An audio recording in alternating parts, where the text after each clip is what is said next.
Alright guys, so welcome to my review of Jedi Survivor, alright? So I played the game a couple weeks after release. I played it on PC. I didn't have any issues with the game at all. No crashes, no bugs, no errors, none of that. The only problem I had was when you turn on ray tracing, the game would crash. So when I turned off ray tracing, perfect. I played it on 2K, more than 60 frames per second. Game looks amazing. The graphics are great. Amazing production values and presentation.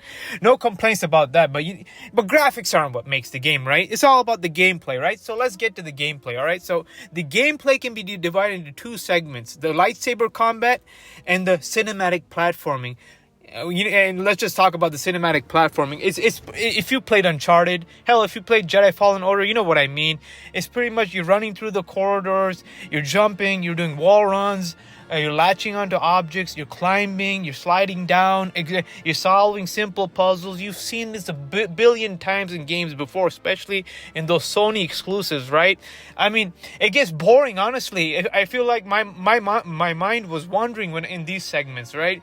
It's like you're thinking of other stuff, and that's a bad thing. If your mind can't stay engaged in the gameplay is no good. That's the gist of it. Anyways, so you already know everything about that part. Now let's talk about the combat. The combat is great, right? I absolutely love the combat, but the problem is the way the combat is used, it just makes it so monotonous. The game just throws enemies after enemies after enemies, and these enemies aren't any different. Whether they're battle droids, bedlam raiders, or stormtroopers. After the first few waves, it gets boring, man. How many stormtroopers or scout troopers or battle droids are you going to take out with it? It gets boring. I played the game on Jedi Master.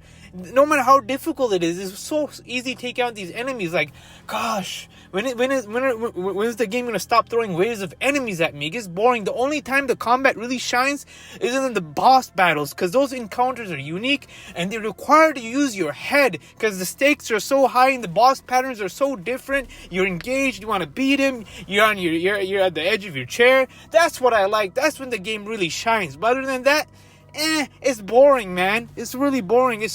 I'm suffering. I'm suffering because the gameplay is like this. Alright, let's talk about the story. The story, man, is throwaway. It starts out pretty damn strong. Cal is getting arrested on Coruscant. He's meeting with a corrupt senator. Amazing lore building, world building. I loved it. I like to see the state of the galaxy after post episode 3. I love that part. But after that, the story takes a huge downturn. It gets so boring, man. The gist of the story is that you're trying to find a planet called Tanalorr to hide from the Empire, because there's no easy access to the planet, right? So Cal has to find a way to get to that planet.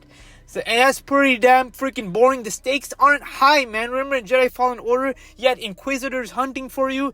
That was, and you had to find the list of the Jedi children. That was high stakes. You don't feel those same high stakes in this game. You don't feel hunted in this game. And that's unfortunate, man. I want to feel high stakes in a story. I like high stakes stories because you're motivated to play through it and to see the conclusion. The story only really shines at the last 10%. When you're almost done with the game, that's when the story really picks up. There's a huge twist. Then you're engaged to go through the really boring and monotonous gameplay to see the ending. But other than that, the story sucks, man. It really does suck. And the next thing is there's not that many planets. There's only 2 main planets. There's Jeddah and there's Koboh. That's it. Jedi Fallen Order had more planets. Jedi Fallen Order had Zepho, Kashyyyk, Dathomir, and Bogano. This game only has 2 planets. Why does it have 2 planets compared to the 4 planets of the previous game, man? What happened? Come on, man. Respawn, give me a lot of planets to explore. Give me 6 or 7 planets to explore. This is Star Wars, for God's sake. Come on, man. This game was, I don't know why, man. Gaming just sucks right now. It's not, I can't call it a bad game, because it's definitely better than that turd known as Ragnarok or any Sony movie game exclusive garbage crap. So, what I would do, what would I give this game?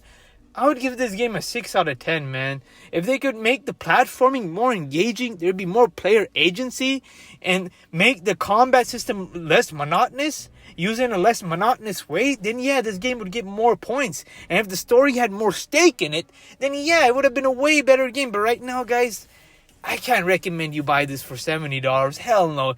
If you have a gaming PC, do this. Subscribe to EA Play for $15 and download the game. and beat it in a couple weeks, then cancel. You played the game for $15, great. But other than that, I can't recommend it. Let me know what you guys think in the comments section, alright? Take care.